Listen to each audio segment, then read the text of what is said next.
I have something really cool to show you. Although I'm not 100% certain if I will be able to show you right now, but you know this enclosure, inside of this enclosure I have Poecilotheria metallica. I used to have 2 males and 1 female. You can over there see the female's leg, but what is cool, the female produced an Eggsac, which is crazy thing. I never thought that there was any sexy time. I'm not sure if you can, come on, focus. I'm not sure if it is visible now. Yeah, but down there, that's an Eggsac. Heck yeah! Okay, I don't want to disturb her anymore, but basically the female dropped an Eggsac as soon as I got the males outside. So yeah, that's a really cool thing. Honestly, I thought that the female is not mature and it is too small to be paired, but obviously I was wrong, which is a great thing. Hopefully we will have some Metallica babies. That would be really awesome. And I don't plan to pull the Eggsac out. I will let the female to open the Eggsac and for babies to emerge. That will be one heck of a video, getting them all outside. And look at this. The Poecilotheria metallica with the Eggsac actually closed off with web her tunnel, so yeah, she definitely don't want to be disturbed. I really hope that the Eggsac will be successful and that slings will hatch, because that will be one heck of a video of getting all of them outside of the enclosure. So by reading the title of this video, you already know that this won't be a one heck of a video of getting all the Metallica babies outside, but you have no idea how bizarre the whole situation is.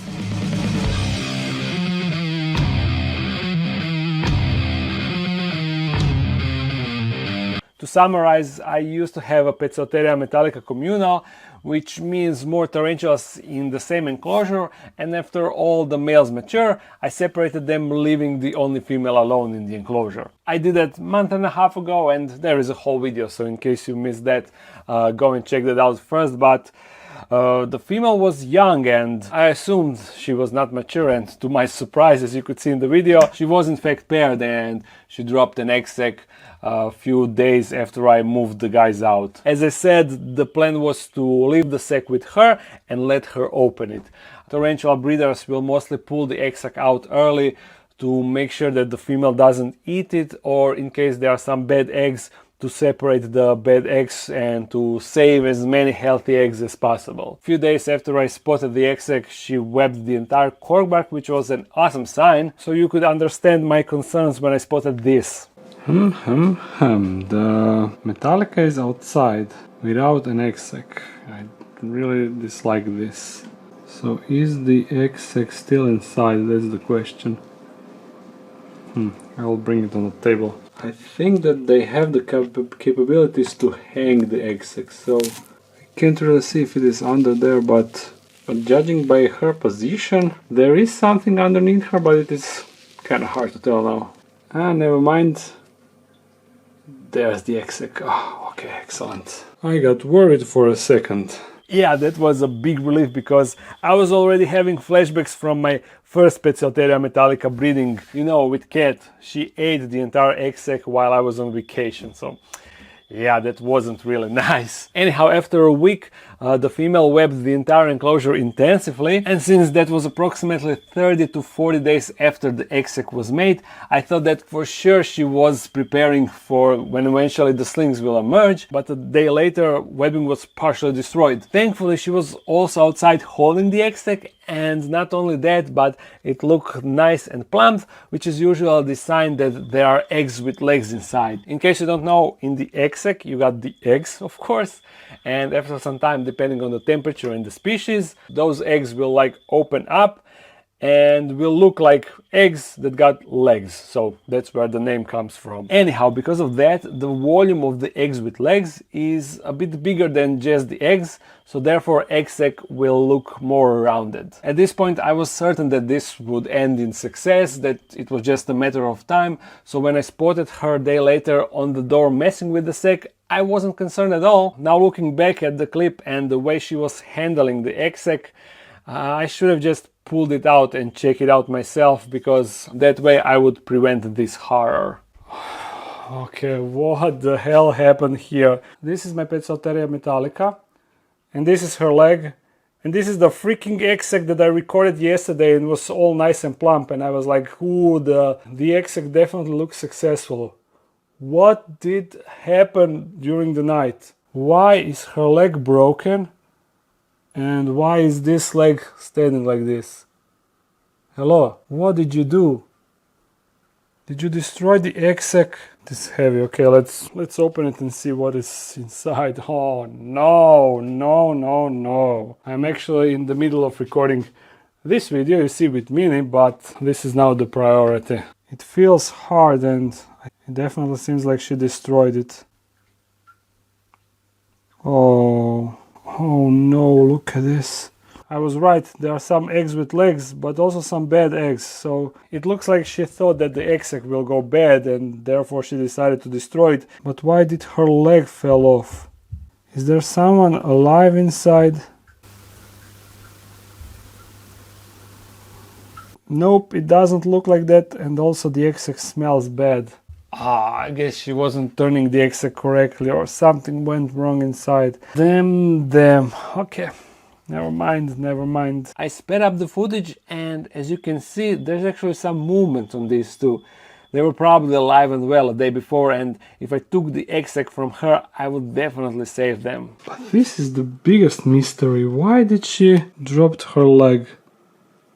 What happened over there? And you see this leg is still standing weirdly. Maybe she got caught somehow or something. I really don't know. And now you can see there is no liquid leakage or something from the wound, because they have the capability when they drop their legs they can close off that wound so nothing is leaking. Yeah, she intentionally dropped this leg. This is such a weird thing. That clip was recorded 5 days ago, and ever since then I haven't had any interactions with the Metallica, so I will bring her now and we are going to check on her, if she can actually feed, if her legs are still messed up, and yeah, to see if she's even alive. I don't see her inside. Oh, whoa. Hopefully she is in the cork bark. Yeah, they are the legs, although they still seems weird. How can this even happen? Please let me know in the comments if you had any similar experience like this. But never in the past I had a situation like this, where the tarantula legs would just be in such a weird position for no apparent reason. Okay, she reacts and her legs are still weird, you see. I mean leg. Or is that a leg or pedipalp? I can't really tell. I need to get her on the opening. Hey, what are you doing? She's so weird now. Oh, this leg is also missing now, but this is a fresh wound. Did she just now drop the leg? It surely looks like it. What the hell? What is wrong with you, girl? No. Go back. Although she's holding her pedipalp weird. You see, she's just dragging the pedipalp. Or maybe on both pedipalps? No, just this one. Sorry, I don't think that I recorded correctly, but there is a significant leakage here. Did she properly drop the leg now? This is such a bizarre situation, I don't even know what to think. Everything was fine and she was a completely healthy tarantula. She's also moving weirdly with these legs. I'm so sad. And her abdomen is still pretty big. And judging by the fact how the Eggsac that I pulled out was significantly smaller than it was the day before, it is safe to say that she ate some of her. I mean, I know that she now misses 2 legs and her pedipalp is weird, but you see how the way rest of her legs work is also off. Maybe look at this leg, for example. You see how it is bent. Could it be that she didn't properly seal this wound and now is losing some pressure in her leg system? You know, they don't have like muscles that we have. They have some sort of pressurized liquid system. I don't even know how to explain it, but for example, you know how in excavator you have oil lines that operate those cylinders that then extend or retract the boom. If you cut that oil line, the system will lose pressure and the boom will just collapse. So maybe similar thing happened now. I have no idea. I guess that I will leave her alone now and to see if she will manage to recover, but this is looking really bad. Look how this leg is bent. This is so weird. I wanted to feed her to see if she will react to prey, but at this point I think that there is no point into doing that. Yeah, I'll just leave her for now and give you an update in next video, or maybe in later clip, I don't know. Some good news. Do you want some good news for a change? Maybe I already mentioned this in one video, but I'm not sure. Anyhow, check it out. There are plenty of Balfouri babies in this enclosure, you see? I counted around 15 or 20, I'm not really sure. At least this is successful. You see, this is one freshly molted baby. Ooh, oh, look at this. So many babies. Yeah, that's a good news. Also, this Aphonopelma bicoloratum is freshly molted. If I can even show her. Yeah, you can see the mold down there. So maybe a new enclosure soon for her. Some prettier enclosure than this. Recently rehoused Avicularia avicularia did some webbing, although I cannot really see her in the cork bark. But unlike this Caribena versicolor that built a web tunnel above the intended location, at least she webbed up at the proper spot, so I'm satisfied. Yeah, and also the way the plants are developing in these two enclosures, you know, inside of this Ibirapora diversipes also webbed up a bit at the intended location over there, you see. This plant is booming inside, very nice. And I can actually give you a sneak peek of the next video. It is on the table right here. You see, in this enclosure I have a giant desert hairy scorpion, or whichever the common name is, right there. And as you know, in last video I got some excavator clay, so these two enclosures are here on the table for a reason. For all of you scorpion lovers, next video will be just for you. Anyhow, I always say I hope that you enjoyed this video, but this wasn't really an enjoyable video. But regardless, make sure to thumbs it up and comment something. If you want to support this channel more, there's the Patreon page and the webshop page. If you are new to this channel, I'm actually holding Metallica's leg for some reason. If you're new to this channel, make sure to subscribe. I upload every Monday and sometimes a live stream on Sunday. So see you again really soon. Bye!